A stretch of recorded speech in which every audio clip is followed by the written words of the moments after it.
사람들이 지금 참 힘들게 나가고 있는데 그 이제 경기가 좋아지면은 기계 전공자들한테 소식이 좀 들릴까요? 취업에 대해서? 근데 그 부분에 대해서는 나는 이제 뭐 나도 경제 전문가는 아니지만 이제 이런 생각은 갖고 있어. 그 경기가 좋아지고 안 좋아지고는 사실 그 취준생 시험을 준비하는 사람 입장에서는 아무런 상관이 없는 것 같아.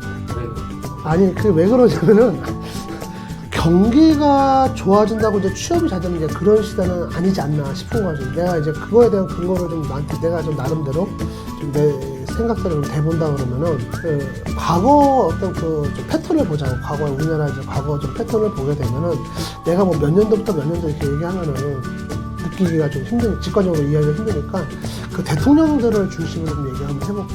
우리나라 그 이명박 정부 때부터 보면은 이명박 정부 있었고 그다음에 이제 박근혜 정부였고 얼마 전까지 문재인 정부 이렇게 있었잖아. 근데 사실 이명박 정부 시절 같은 경우에는 글로벌 그 경제 위기가 있었어. 서브프라임 모기 사태라고 너도 뭐 들어는 봤을 거야. 근데 그 글로벌 경제 위기가 좀 있어서 좀 그렇긴 한데 일단 그 전에는 우리나라가 상당히 경기가 내부적으로 좋았어. 그나마도. 근데 이제 서브프라임 모기 사태가 터졌지만 다른 나라에 비해서는 또 잘 넘어갔고 그래서 뭐 잘 넘어오긴 했어. 그리고 그 다음에 박근혜 정부 때도 뭐 그냥 했고 문재인 정부 때도 그냥 왔어. 근데 이제 문재인 정부 같은 경우는 이제 얼마 전에 코로나가 있었기 때문에 과거 정부하고 모두 이렇게 절대적으로 비교하는 건 사실은 문제가 있어. 근데 어쨌든 잘 넘어왔다. 이제 이렇게 뭐 봐도 문제는 없지 않겠나 싶어. 근데 이제 문제는 뭐냐면은 취업률, 그러니까 우리 그 취준생들이 느끼는 체감 취업률이나 취업에 관한 어려움들은 시간이 지나면서 이게 완화되거나 떨어진 게 아니라 계속 높아졌단 말이야. 취업에 대한 스트레스 정말 높아졌어. 그러니까 취업이 사실 뭐 이전에 보면은 우리 그 이명박 정부 때 보면은 그때도 어렵다 했는데 지금보다 그때가 또 낫고 했단 말이야. 그래서 뭐 경기가 좋아진다고 취업이 잘 된다 이런 생각은 사실은 나는 그건 매칭이 안 된다고 봐. 그건 매칭이 안 된다고 보고 우리가 이제 TV나 신문 같은 걸 보면은 뭐 우리나라 대기업에서 몇 조 투자한다. 투자하다 보면 이제 그런 얘기랑 같이 나오는 게 뭐야? 뭐 항상 뭐 일자리가 뭐 몇만 개 늘어날 거다 이렇게 나오잖아. 너도 그 얘기 들어봤잖아. 일반 사람들이 이제 국민들이 볼 때는 그렇게 되면 우리나라가 지금 취업률이 굉장히 줄어들고 해결이 되고 있구나 이런 느낌. 그치, 그런 느낌 받잖아. 근데 뭐 일단은 국내에 이렇게 투자할 수 있는 이제 투자하는 경우가 많지는 않으니까 이제 나오겠지만 난 도대체 그 이해가 안 가. 아니 몇 조 투자했어, 2조, 3조 투자했다 치면 거기서 일자리가 뭐 2만 개, 3만 개가 나오는데 그거 어떻게 추산하는지도 모르겠어. 넌 그거 아냐? 모르겠어요. 그냥 뭐 좋아진다니까 좋아졌나 보다. 아니 그렇지, 그러니까 좋아진 것도 아니고 좋아질 예정이다라는 거잖아.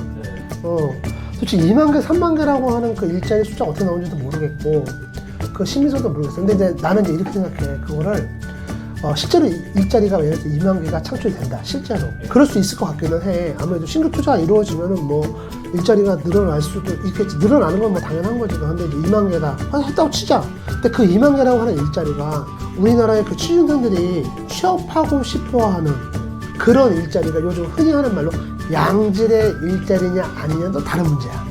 그렇지. 그러니까 그런 일자리가 만들어진다. 그러니까 경기가 좋아지면 일자리 만들어지지만 실제로 그런 일자리들이 우리나라 취준생들이 원하는 일자리냐 아니냐는 또 다른 문제라는 거죠. 거기서 일단 하나의 갭이 발생을 하는 거, 차이가 발생을 하는 거고.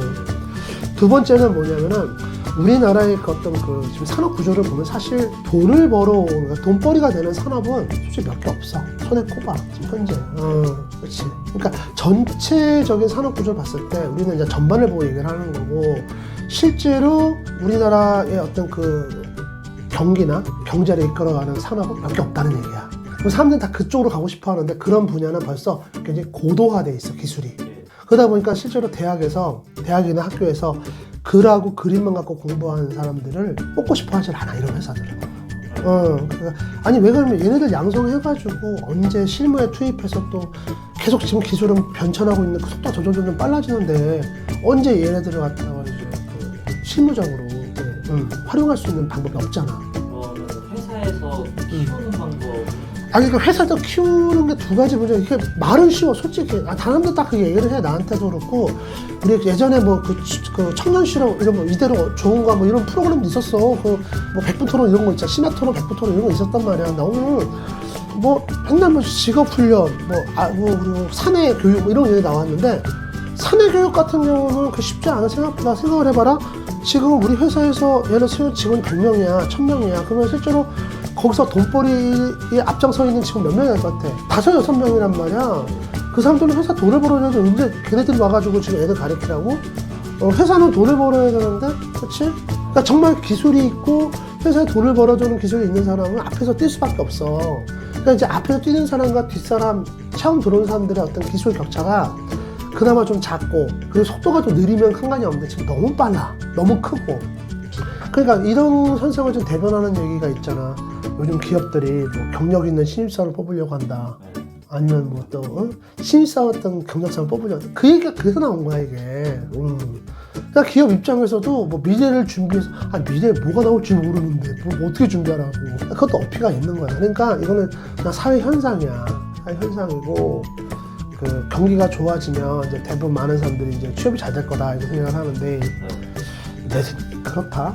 이제는 취업하고 내 취업하고 국내 경기하고는 아무 상관이 없어. 그러니까 경기가 안 좋아도 나는 잘 될 수 있는 거고 경기가 좋아도 나만 안 될 수 있는 거고. 그러니까 이제 취업을 예상하고 이제 취업을 준비하시는 분들 같은 경우는 사실상 예전보다 좀 힘들어진 건 맞아. 너도 지금 아까 얘기했죠. 누가 좀 그렇게 물어본 것 같은데 좀 쓰잘데기 없는 위로보다는 얘기를 해줘. 그냥 경기 좋아져도요 취업 잘 안 돼요. 준비 열심히 하세요. 이렇게 얘기를 해도 괜찮겠지. 현실적인 그렇지.